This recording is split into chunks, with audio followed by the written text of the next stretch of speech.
대한민국은 물론이고 전 세계적으로 코로나19로 인해서 많은 어려움을 겪고 있습니다.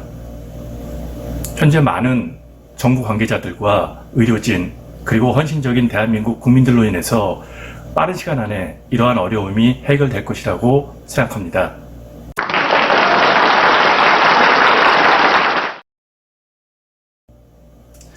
이러한 어려움을 극복하고 있는 여러분들에게 진심으로 감사드립니다. 이 또한 지나갈 것입니다. 하지만 코로나19는 정치, 경제, 사회, 문화 전 분야에 걸쳐서 상당히 커다란 변화를 우리들에게 남기고 갈 것입니다. 우리는 그러한 변화 속에서 또 다르게 생존해야 되고 또 새로운 것들을 찾고 성공시켜 나가야 할 것입니다. 코로나19가 지나간 이후에 비즈니스는 어떻게 변화할까요? 오늘은 한번 그것들을 살펴보도록 하겠습니다. 코로나 이후를 준비하고 있는 사람들과 준비하지 않는 사람들은 코로나19가 지나간 이후에 극명하게 차이를 나타낼 것입니다. 항상 어려움 속에서 다양한 기회가 있을 수도 있고요. 그러한 기회들을 열심히 노력해서 잡을 수 있다면 그 또한 대단한 것입니다. 가장 큰 변화 중에 하나가 온라인, 비접촉이 크게 늘어난다는 측면이죠. 그 중에서도 가장 중요한 것들은 교육, 진료 등등이 변할 것이라고 생각합니다. 먼저 원격 진료가 활성화될 것이라고 판단합니다. 국내 같은 경우에는 의사협회의 반대로 인해서 원격 진료가 제도화되어 있지 못하지만 이번 기회에 원격 진료도 또 다른 제도권 안으로 들어가면서 그 새로운 형태의 다양한 산업들이 형성될 것이라고 판단합니다. 기술적인 요소들은 당연할 것이고요. 그러한 것들을 병원이나 의원에 제공하는 그 기업들도 늘어날 것이라고 생각합니다. 그에 대한 장비, 서비스, 그리고 그것들을 운영하는 운영 환경 등등에 대한 준비들이 되어 있다고 한다면 코로나 이후에 또 다른 형태의 사업 기회들을 얻을 수 있을 것이라고 생각합니다. 최근에 참 많은 나라들이 그 국내 코로나19 진단키트를 요구하고 있습니다. 이번에 코로나로 인해서 의료 한류라는 것들이 생겨날 지경입니다. 바이오 산업, 생명공학은 또 다른 형태의 변화를 만들어낼 것입니다. 이러한 감염병은 주기적으로 발생을 할 것이고요. 그랬을 때마다 대한민국이 했던 것처럼 많은 준비들을 한 국가나 조직은 살아남을 것이기 때문에 그에 대한 투자와 그에 대한 환경들이 개선될 것이라고 판단합니다. 그리고 전 세계적으로 현금 없는 사회가 활성화될 것입니다.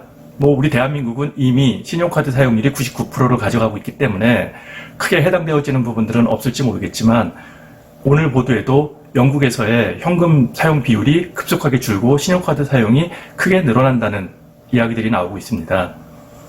따라서 서구권에서 주로 사용하고 있는 그 현금 위주의 경제 활동들이 현금이 없는 신용카드라든가 간편결제 등등으로 변화가 이루어질 것입니다. 이러한 산업들은 피지라든가 벤 같은 영역에서 또 다른 형태의 발전된 그 결제 시스템들이 활성화될 것이라고 판단합니다. 이미 핀테크를 통해서 많은 기업들이 여러 가지 시도들을 진행하고 있는데요. 특히 핀테크 영역 중에서의 결제 영역은 그 비접촉 그리고 비대면이 이루어지는 영역에서 크게 활성화될 것입니다. 온라인은 물론이고 오프라인에서도 당연히 그렇게 이루어지겠죠. 또한 디지털 미디어를 통한 그 다양한 오락 그리고 시간을 보내는 형태들이 늘어날 것입니다. 그 혜택은 넷플릭스라든가 웨이브, 아마존 프라임 같은 것들이 누리게 될 것이고요. 실제로 그 자가격리가 이루어지고 집에 머무르는 시간들이 늘어나면서 이러한 그 OTT 서비스들의 사용량이 급속하게 늘었다고 합니다. 대한민국은 워낙 인터넷 인프라가 잘 돼 있으니까 크게 상관은 없는데 해외 같은 경우에는 그 인터넷 인프라가 많이 부족한 형편으로 인해서 대부분의 국가에서는 고화질 서비스를 중지했다고 합니다. 결국은 집에서 머무르는 시간, 비접촉이 이루어지는 상황에서 내가 즐길 수 있는 오락거리를 그렇게 디지털 미디어를 통해서 찾아가는 형태들은 계속해서 증가할 것입니다. 따라서 이와 관련되어지는 기술적인 부분들, 또는 콘텐츠 산업 자체는 지금보다도 더욱더 성장할 것이라고 판단합니다.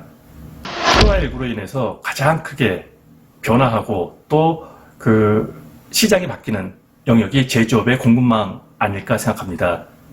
지금 현재 제조업은 전 세계적으로 분업화가 되어져 있습니다.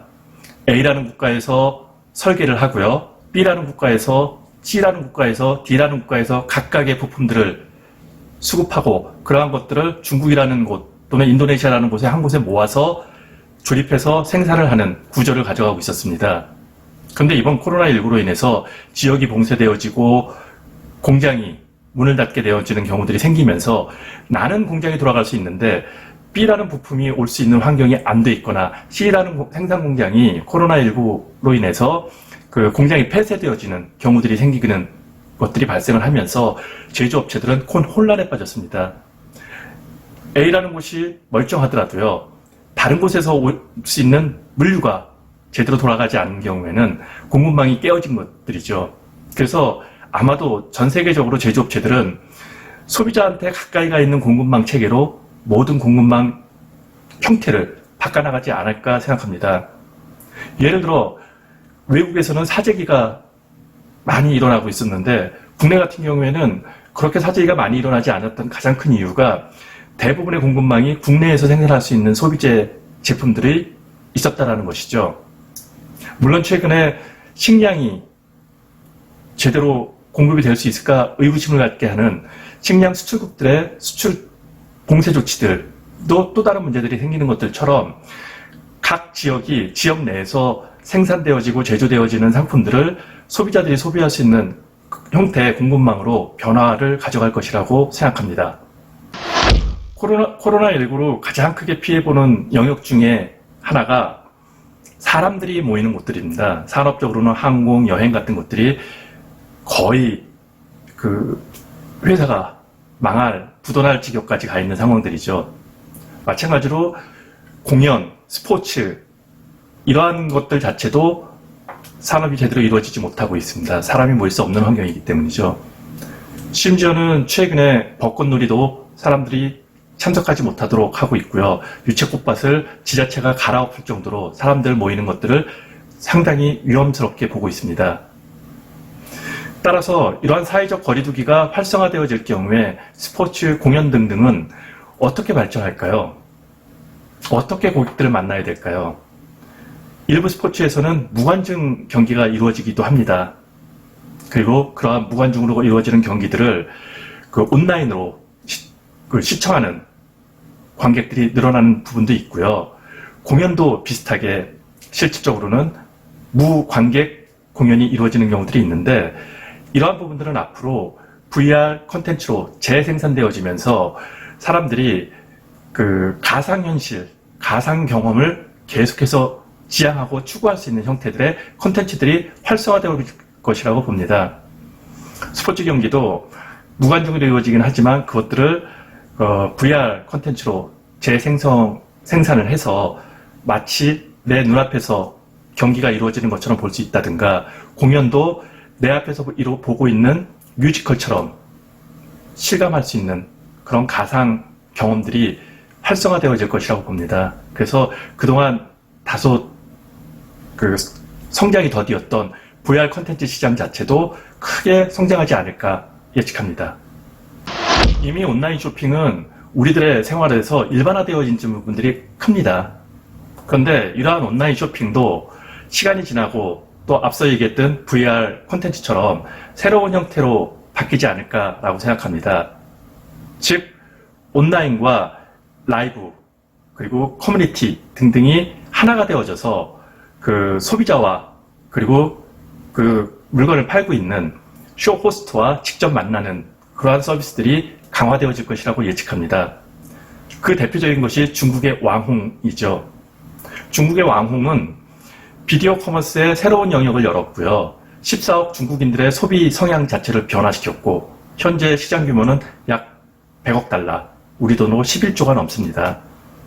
우리 쇼핑 환경도 그렇게 변할 것이라고 예상합니다. 그래서 온라인 쇼핑이 단순하게 내가 상품들을 보고 선택한 제품에 대한 주문을 하는 형태에서 누군가가 라이브로 상품을 소개하고 그 소개되어지는 상품들을 직접 경험하면서 구매하는 형태의 숍 스트리밍이라고 할까요? 샵과 쇼핑과 스트리밍이 결합되어지는 그러한 형태의 그 인터넷 쇼핑의 변화가 예측되어집니다. 물론 이것들은 문화적 영역들도 좀 있을 것이고요. 그 산업적인 변화에 대한 그 사람들의 인식도 변화되어지는 부분들이 있기 때문에 당장 구현될 거라고 생각은 안 하지만 이미 중국의 왕홍이 성공했고요. 베트남 같은 동남아 쪽에서도 그러한 그 샵 스트리밍이 일상화돼 가고 있는 부분들이 있기 때문에 국내에서도 그러한 서비스들이 활성화될 개연성을 갖고 있다고 판단합니다.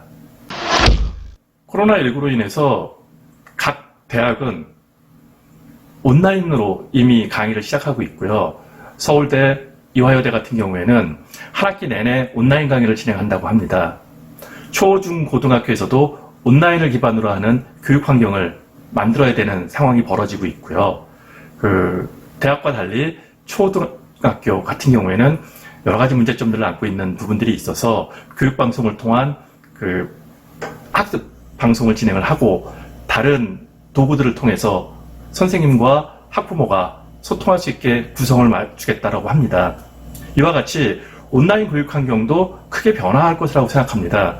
지금까지 저희가 인터넷 강의를 듣는 형태라든가 아니면은 그 대학에서 무크 서비스를 하는 것과는 전혀 다른 형태로 좀 더 현실적이고 또 상호 그 장육이 원활해지는 형태의 온라인 강의가 일상화될 것이기 때문에 그에 대한 기술적인 부분들, 그에 대한 서비스 영역, 운영 환경 등등을 고민을 하고요. 또 온라인 환경에서 강의를 이루어지는 부분에 대한 콘텐츠의 새로운 변화들도 함께 고민해야 되는 시기가 오지 않았나 생각합니다. 원격 의료와 마찬가지로 온라인 강의 자체도 꽤 활성화될 것입니다. 이제는 각 대학이 이러한 사태를 기반으로 해서 서버라든가 시스템들을 더 보강할 것이라고 판단을 하고요. 초, 중, 고는 교육부에서 그러한 것들을 어떻게 반영시킬지 그동안 꾸준하게 진행을 해왔던 디지털 교육 환경 자체를 또 어떻게 변화시킬지 고민이 이루어질 것이고요. 그에 따른 대안들, 대책들이 마련되었을 것이라고 생각합니다. 이미 스마트폰 또는 AI 스피커들을 통해서 보이스를 통해서 그 AI 그 서버와 연동이 되어져서 여러 가지 정보들을 즉각적으로 받아들이는 부분들이 있죠. 앞으로 코로나19와 같은 일들이 계속해서 반복되어진다고 한다면 자가격리하고 있는 사람들 또 집에 머무르는 사람들이 그러한 가상 비서를 통해서 다양한 정보들을 접하고 필요한 경우에는 위안도 얻을 수 있는 환경들을 가져갈 것이라고 판단합니다. 따라서 이와 같은 인공지능 비서가 다소 사람다움 그리고 인간에 대해서 좀 더 배려할 수 있는 입장들을 가져가는 서비스로서 챗봇 같은 것들이 운영이 되어진다고 한다면 많은 사람들은 그를 통해서 위안을 받을 것이고 정보를 얻을 것이라고 생각합니다. 마찬가지로 기업의 브랜딩 활동에 있어서도 인간다움을 좀 더 적용해야 되는 부분들이 앞으로 발생할 거라고 생각합니다. 단순히 물건을 팔고 마는 것이 아니라 그 속에서 사람들은 위안을 얻거나 아니면은 뭔가 새로운 만족감을 얻을 수 있도록 기업은 좀 더 인간다움을 가져갈 수 있는 그리고 좀 더 사람스럽다는 느낌을 가질 수 있는 브랜딩이나 마케팅들을 계속해서 구현해내는 것들이 상당히 중요할 것이라고 생각합니다. 오래전에 보았던 드라마에서 이런 대사가 나옵니다. 전쟁 난리통에는 진흙통에서 재벌도 나올 수 있고 영웅도 나올 수 있지만 시간이 지나 땅이 굳으면 어떤 씨앗도 자랄 수 없다 라는 대사였습니다. 지금 이 혼란한 시기에 저희들이 여러 가지들을 고민해서 어떻게 하면은 사람들이 새로운 것들을 찾을 것이고 사람들이 어떻게 문화가 바뀔 것인지 등등을 고민할 수 있다고 한다면 분명히 새로운 사업적 기회들이 올 것입니다. 위기는 기회라고 합니다. 여러분들 이 위기를 잘 넘겨서 건승할 수 있기를 기대합니다. 제가 이 영상을 만드는데 좀 더 용기를 얻고 더 많은 활동들을 할 수 있도록 좋아요와 구독하기 꼭 좀 부탁드리겠습니다. 스티븐이었습니다. 감사합니다.